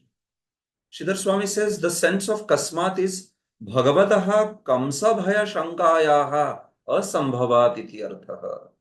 Kasmat Mukundo Bhagwan. Well, why did Lord leave his father's house, Mathura, to go to Vraja? So why did he leave means? The sense is, Sridhar Swami says, why did he leave means? Obviously, he did not leave because of Kamsa's Bhaya, right? So then why did he leave? Why? He did not live by Kamsa's Bhaya. Obviously, he did not live by Kamsa's Bhaya because how can he be fearful of Kamsa? He is Mukunda. He cannot be fearful of Kamsa. So that's the sense of Kasmat. Why did he leave Mathura to go to Vraja? Bhagavataha Kamsa Bhaya Shankaya Asambhava. There is impossibility of he being fearful from Kamsa. Jiva Goswami. Mukunda means Muktidata, one who gives liberation. Then it is proper to stay in Mathura to give liberation to Kamsa, and it is improper to go to Vraja. Then why did he go? Jiva Goswami says, Mukunda, right? Bhagwan Mukunda, किमर्थम किसकी वजह से भगवान मुकुंद अपने पिता के घर से व्रज चले गए? Why do you say so? Because Mukunda, no, he is Muktidata. He gives liberation, so he is supposed to give liberation to Kamsa. Then where is he going? Kamsa is in Mathura. Why is he going to Vraja? He should have stayed in Mathura because he is Muktidata. He is going to give liberation to Kamsa. So it is improper to go to Vraja. Improper in the sense Ayuktam. It is surprising that he is going to Vraja. Why did he go? Or Mukunda word can also mean Mukti Sukham Kutsitam Yasmat Saha Mukuhu Tam Premanandam Dadati. Mukum Dadati iti Mukundaha. Mukum. The word is Muku. Now what is Muku? Muku, you understand what it means. See, usually the word Muku, the means the one who gives, right? Dadati. So kim dadati? Well, Mukum dadati. So that becomes Mukunda. So what is your Muku? So Muku is Mukti Sukham Kutsitam Yasmat Saha Muku. Muku means that thing by which the pleasure of liberation is derided. The pleasure of liberation is balked at. The pleasure of liberation is ridiculed. It is mocked. So what is that thing which mocks the pleasure of liberation? That is Premananda. See. Mukti Sukham Kutsitam Yasmat Saha Mukuhu. So the meaning of that Muku is Premanand. Tam Premanandam Dadati Saha Mukunda. the one who gives that premananda, the joy of that prema, it is so exalted, right? That's the nature of bhakti. Kleshagni Shubhada Moksha, Moksha Laghuta Krit. Moksha is given Laghuta. That's the characteristic of Bhava Bhakti, isn't it? Bhava Bhakti, Moksha Laghuta Krit Sudurlabha. Sandrananda Visheshatma Shri Krishna Karshini Chasa. So Bhava Bhakti is so great that Moksha Laghuta Krita. That's it. So that is the point here also. Mukti Sukham Kutsitam. Mukti Sukha, the pleasure of liberation, joy of liberation is contemptible. It is an object of ridicule. That's the pleasure of bhakti, prema, premananda. So that muku means premananda, one who gives that premananda, one who gives that joy of prema, that is mukunda. So that's mukunda. So then in that case, he has to go to Vraja, right? Because Vraja manifests that joy of prema, premananda. So in that case, the meaning is now exactly flipped.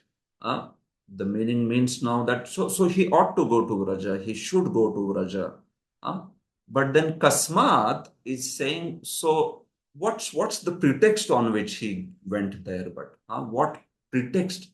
He invented some reason as a pretext, no? So the reason is also inferred by saying Kasmat. He's saying, well, why did or how did he go to Vraja? Yeah, he has to go because he wants to manifest Premananda. But then what pretext did he make up to go to there? Go to Vraja. So the pretext was what? The pretext was the fear of Kamsa. And the rise of fear of Kamsa in the heart of Devaki and Vasudeva. That's why they decided, no, we have to take him to Vraja. He cannot stay here. They were so fearful. Let's take him to Vraja. He will be protected. Like that.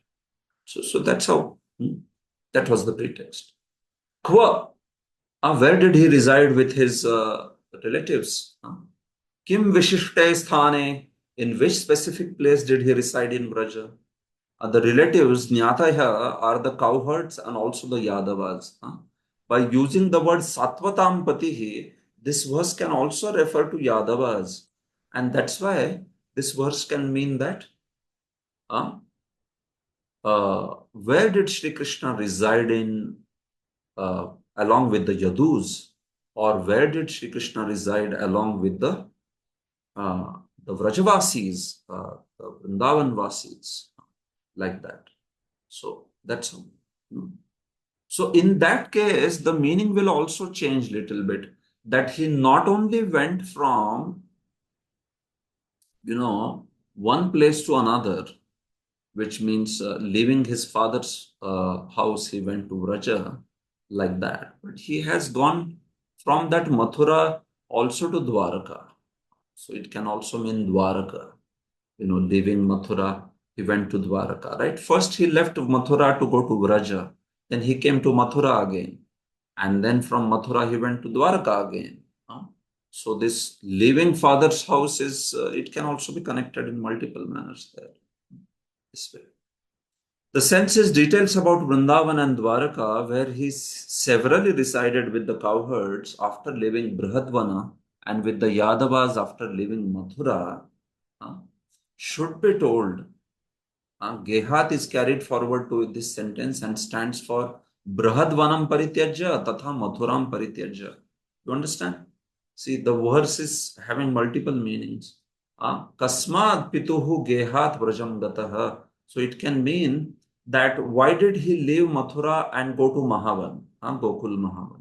Then why did he leave Gokul Mahavan and go to Vrindavan, right?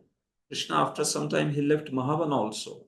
And then they all went to Vrindavan, and Chatikara, and then again to Vrindavan in Nandagaon, where they settled in Nandagaon. Similarly, then after that, he went to Mathura when he was invited by Kamsa. And then Mathura also he left, and leaving Mathura, he went to Dwaraka.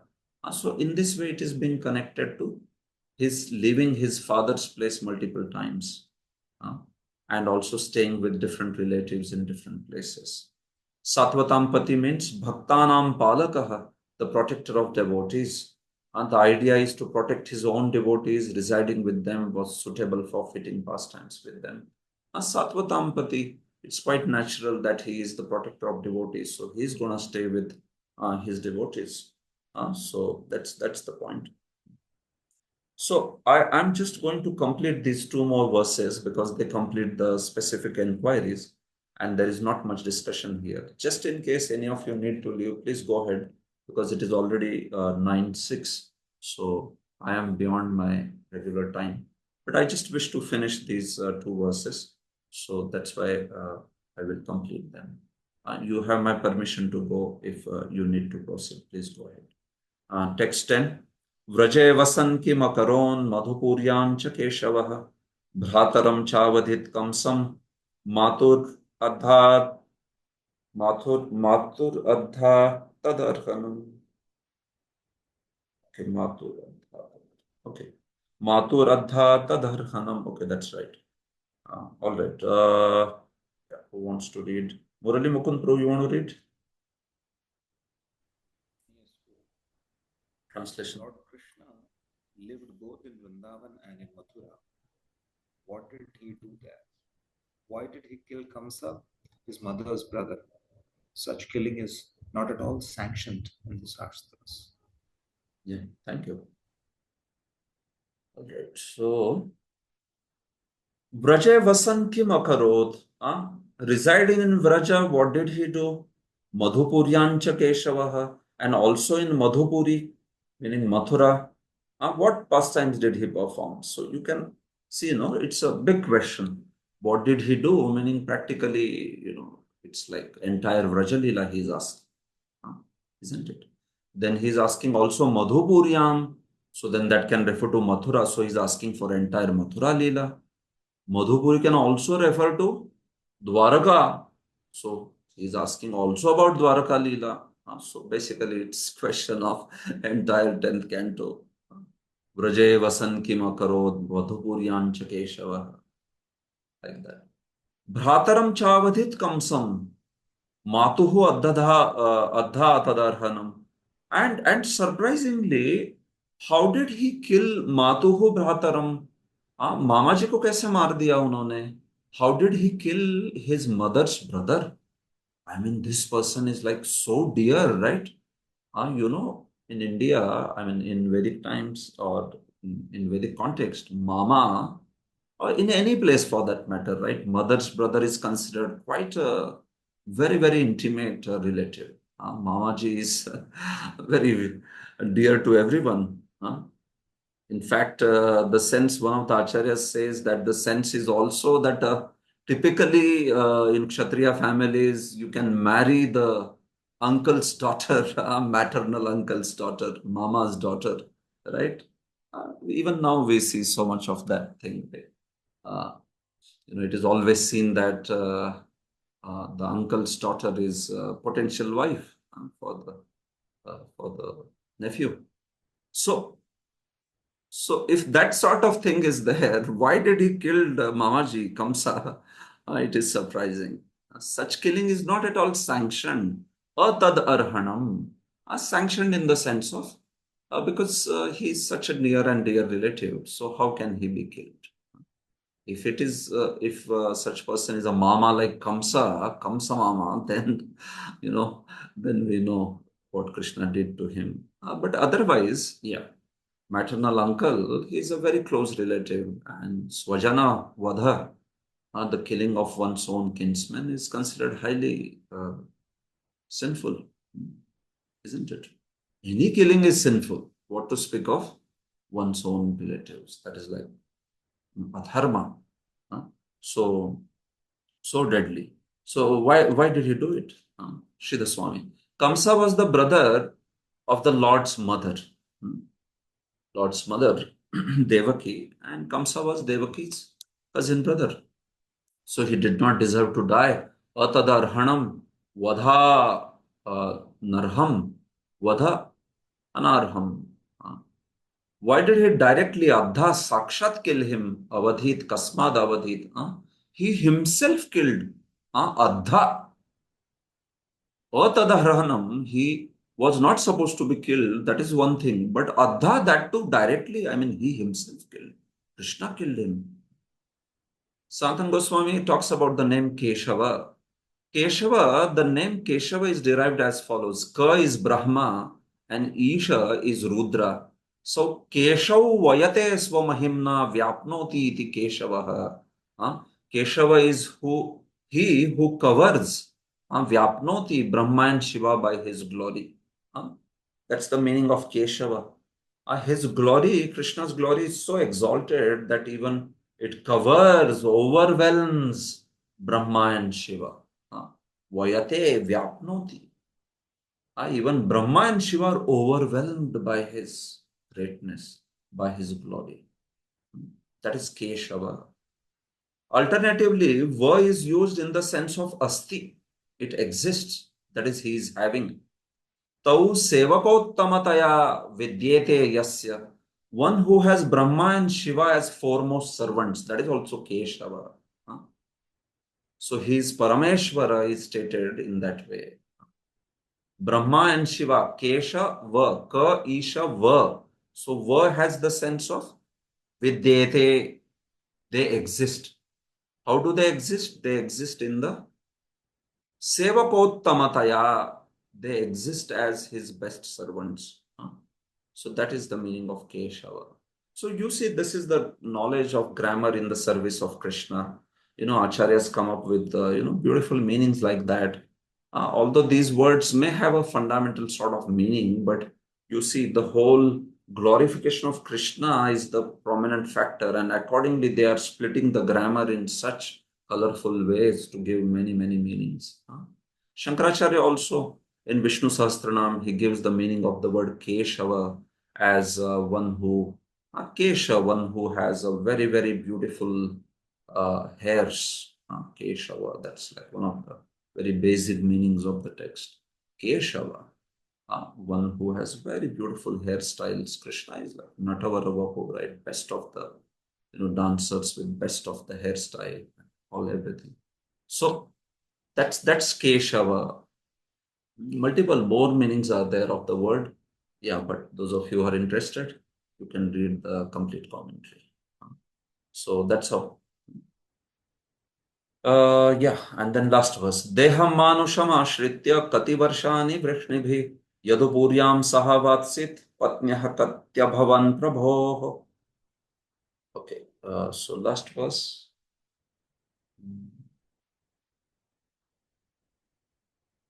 Soumya Mataji, you want to read? Hare Krishna Prabhuji. Krishna, the Supreme Personality of Godhead, has no material body, yet he appears as a human being. For how many years did he live with the descendants of Vrishni? How many wives did he marry? And for how many years did he live in Dwarka? Thank you. Thank you so much. Deham manusham ashritya. So, appearing as a human being, Kati Varshani Vrishnibhi Yadupuryam Sahavatsit. So, how many years did he reside in Yadupuri, in Dwaraka, along with all the Vrishnis? And Patnyaha Katya Bhavan Prabho. And how many wives did Lord have? Prabho Kati Patnyaha Bhavan. So, how many wives did Sri Krishna marry? How many years did he live in Dwaraka? Sanatana Goswami. So he's talking about that first word, Deham Manusham Ashrit. After manifesting a body that was a most beautiful human form, Manusham Deham Ashritya, right? So Manusham means Manushakaram. It is shaped like human. It's a beautiful human form. Param Sundaram. Manusham. Deham ashritya means, ashritya here means prakatikritya. See, the meaning has to be taken in that way because you have to see overall context. You have to make sure that the statement or the meaning given here is not obstructed later. So that's why You can't go with just one word. This is one very important. Paurva pariya avirodhena. Whenever you give meaning to Shastra, no, there is this principle called as Paurva pariya avirod. Purva, what was said in the beginning or before. Para, what is said later. Avirodha. There should not be any virod in it. You cannot just take one word ripped from one particular context and then give some meaning there. Mayavadis do that, right? They do that. In so many places in Bhagavad Gita, avyaktam vyaktimapannam manyante mam abuddhaya.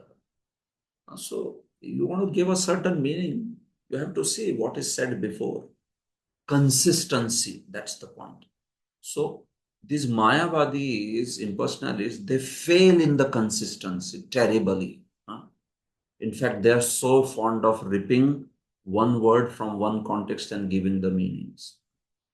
But I have seen that acharyas, they always, hammer their arguments by consistency. You have to see the consistency of the meaning. It's not like you give some meaning here, oh, material body like humans, and then later that body is so much glorified as transcendental in tens of verses, and before also it is glorified so much as transcendental. And why you are giving such a meaning here only? So that's the point. So deham ashritya, that's why deham prakatikritya, manifesting a human form, because his body is eternal. He cannot accept a body just for this pastime. It is eternal. It is dense Sachidananda, Sachidananda Ghana. So manifesting such a body, how many years did he reside in Dwaraka? Vibho means Vyapakasya. Vibhu, Vyapaka, one who pervades everywhere. In the other reading also, Prabho, sometimes instead of Vibho, Prabho is seen, which means Samarthasya, one who is able. So a great plurality of wives is meant. Patnyaha Katya Bhavan Prabhoho. So Prabhu ki kitni patniyan hui? So by using that word Prabhu, it is said Samarthasya. He is Samartha. He is that potent husband, master of so many wives. He kept all of them so happy. Like we read from Shastra how Krishna married 16,108 and how they were so happy, each one of them. So he's Samartha. People in the material world, they're not able to satisfy one wife also. It's also a big Herculean task. But this is Krishna, he's Samartha. Why 16,108? He could satisfy 16 crore 108 wives also. Unlimited wives also. Because that's it. He is Vibhu. He is the Lord and Master of everyone. Jiva Goswami says, what is the sense in asking how many wives did Lord have? His wives were how many? So he says the idea is such good fortune occurred for how many women? His sense in asking this is, oh, kiyatinam tadrisham bhagyam jatam. He's asking, my Lord, how many women had that fortune of having Krishna as the husband? That's how he's asking, with that mood of glorifying the fortune of these wonderful wives of Shri Krishna, like that. So that's all. So these are his specific inquiries. Two more verses he will talk about. Okay, please speak everything. I might have asked certain things. I might have not asked certain things, but you know everything. Please speak. And don't worry about my hunger and thirst. It is not troubling me at all. So with saying that, then he stops, and then Shukdev Goswami begins to speak, congratulating his words and then going to the context of 10th canto beginning. Thank you so much for your patient listening. We will pause here. Granthra Srimad Bhagavatam ki jai. Srila Prabhupada ki jai. Samastacharya Vrinda ki jai. Hare Krishna. If there are any questions, you may ask. Otherwise, please go ahead. You can continue your service. Hare Krishna. Yes, Vasudeva Prana Prabhu. Hare Krishna Prabhuji, Dhanvat Pranam. Thank you for the very wonderful session today. Prabhuji, I had this question earlier also when I read Bhagavad Gita, where he says, Avajananti ma moda manushim tanum ashrita. So, and the same sort of is again repeated here. So, why does Lord Krishna says, I accept a human-like form? Because if he has descended in his original form, because he exists in his Krishna form in Golok Vrindavan, he has just descended. He has not accepted anything that resembles anyone or anything else. So why is this reference to accepting a human-like form? If you Yeah, can. Prabhu. So, yeah, I mean, see, the words of Sanskrit like ashritam, manushim tanum ashritam, avajananti ma mudha, manushim tanum ashritam, or even here, deham manusham ashritya, right? So these words, they may be translated in that manner, like accepting, like that. So I would say, you see the original word, it is ashritya. So taking shelter of or accepting, I mean, that would still be okay. Prabhupada himself is translating like that. But the sense of ashritya is because in material world amongst humans, we are so much used to see the human body, right? Human body. So when Krishna is manifesting that particular body, which is also transcendentally human, Narakrati Parabrahma, that's the word that is used for Krishna's transcendental body. So when he manifests that body, so he says that Ashritya, he uses words such as Ashray or Ashritya, which means that, manifesting such body which is you are so much used to because you always see that human body around. So taking such a body, you can say. So that Ashritya, if you want to go very precisely for translating, then you will say something like manifesting. Just like here, he is saying Prakriti Kritya or something like that. So I would say in English, sometimes to avoid complexity, also you may use words like accepting or taking or like that. But the way Sanskrit is used, no, Prabhu, the way Sanskrit governs the meanings is very much different than English. So that's why these commentaries help us. Ashritya has been immediately glossed as Prakriti Kritya. Ashritya need not be taken as accepting or taking literally that way. So it's not like we are trying to find faults, but Prabhupada, why he translates certain things in a certain way, he also sees the ease with which the Englishman could understand. If you sometimes keep it too literal, no, it's quite a clumsy read. It's difficult to understand what is being said, not that easy. So Prabhupada keeps a free-flowing text translation. So in that a certain word of English may seem to be given a different meaning. But then we have to see from the overall context, especially refer to the tikas and then see how this is. So because Krishna manifests those human-like qualities, so he says Ashtaritya, because we are typically used to see that human-like behavior and human-like body and all that. Although it doesn't mean that he is only accepting it for the sake of doing this pastime. No, he has that transcendental body. And then those descriptions are there in Shastra, right? Venum, Kvanantam and all that.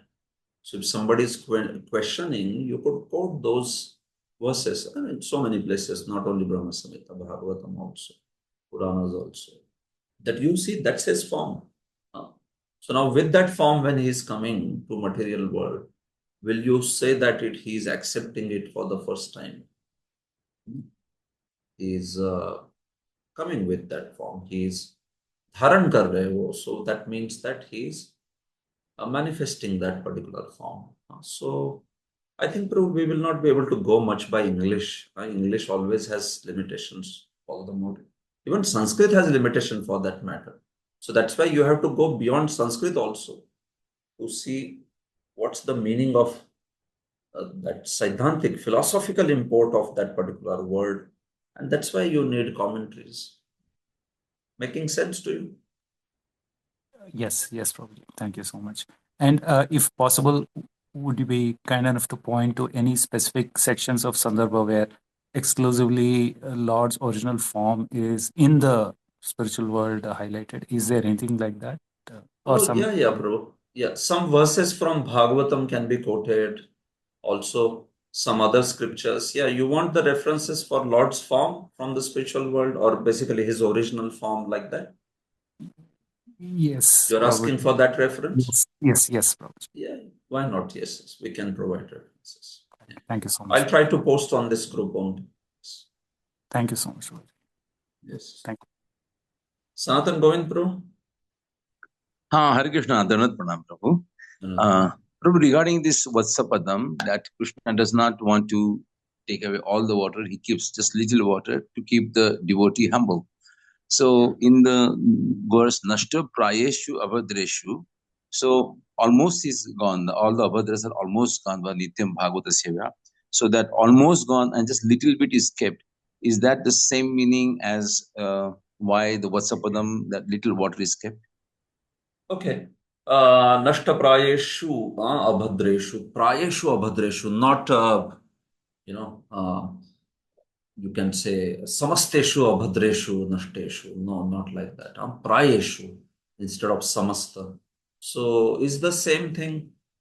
If you see by the commentaries, there is a specific meaning, Prabhu, there. Why Nashteshu Prayeshu? Because that particular verse is speaking about the platform of Nishtha. And on platform of Nishtha, where it is mentioned that Nashta Prayeshu Abhadreshu Nityam Bhagavat Sevaya Bhagavati Uttama Shloke Bhaktir Bhavati Naishtiki. So it's talking about Nishtha Bhakti. I mean, the Bhakti at the level of Nishtha. So on the level of Nishtha, the Abhadra in the heart is not completely destroyed. Abhadra in the heart, Vishwanath Chakravarti says, is split into four kinds. Anarthas or Abhadra, you know that these things must have heard. So there are four categories of anarthas. There is Sukrutotha anartha, Dushkrutotha anartha, there is Bhaktyutha anartha, and Aparadhotha anartha. So what happens at the level of Anartha Nivrutti, meaning once the Anartha Nivrutti is over, we might think that all the anarthas are gone, but that is not the case. Even at the Nishtha level, three kinds of anarthas are gone. One kind of anarthas are still not gone. So which are destroyed? Well, Sukrutotha anarthas are destroyed. The anarthas that are caused by Sukruti, by prior pious activities. You may wonder, anarthas caused by pious activity? How can it be possible? Yes. What are these anarthas? The anarthas which inspire us for, the heavenly pleasures. The anarthas which inspire for dharmic enjoyment. Swarga, dharmic enjoyment, dharmic wealth. All this piety, material piety, not sinful. That kind of desires are caused by Sukrutotha anarthas. The anarthas caused by our prior pious activities. So at the level of Nishtha, these are destroyed. Then there are Dushkrutotha anarthas caused by sinful activities. So these are enjoyment, desires to enjoy unlawfully, and desire to enjoy, another man's wife, another man's dhana, wealth, other man's property. Somebody else's, all these resources. So this is a very sinful desire. This is a Dushkrutotha anartha. It is destroyed at the level of Nishtha. Bhaktyutha anartha. Some anarthas are caused as a fallout of bhakti process. It is amazing, no? So what are these? These are the anarthas of, within devotees, that hankering for name, fame, glory. And let everybody call me Bhagavatam scholar. Oh, what a scholar. And let everybody call me, oh, what a chanter. My God, he chants so nicely. These desires to be recognized for devotional activities is bhakti anartha. And this is also anartha. So this is also destroyed at the level of nishtha. The last one, aparadotha, that anartha which is caused by aparadhas. And that is also different ways are there how those anarthas manifest. Jiva Goswami speaks in Bhakti Sandarbha, aparadotha anarthas also. So those anarthas don't go at the level of nishtha. So you have crossed anartha nivrutti, but still the aparadotha anartha is remaining. So that's why nashteshu prayeshu nityam bhagavata sevaya. Although nashte abhadreshu, abhadra is almost destroyed because out of 4 categories, 3 are destroyed. Only the 4th one is remaining. So that aparadutta anarthas, they are not destroyed before prema. They go all the way up to prema bhakti. Only at the level of prema they are destroyed, and then you are free from anarthas completely. So that's why anartha nivrutti, although it's 4th stage, still one kind of anartha remains. That's why, nashta prayeshu abhadreshu. It's the meaning. Understand? Oh, yes, Prabhu. Thank you so much. That's it. Okay. Anyone else has anything else to ask? Set of verses. Okay, in that case, thank you so much for your patient listening. Hare Krishna. We continue to take these sessions. We'll meet on next Friday. And then we will proceed to see Shukadev's congratulatory words, and then begins the context of Bhagavatam, 10th canto, where the Mother Earth is distressed and goes to Brahma, where they all go to Lord Kshirodakshai Vishnu. So, all right, thank you so much. Grantraj Srimad Bhagavatam ki Jai Shri Prabhupada ki Jai.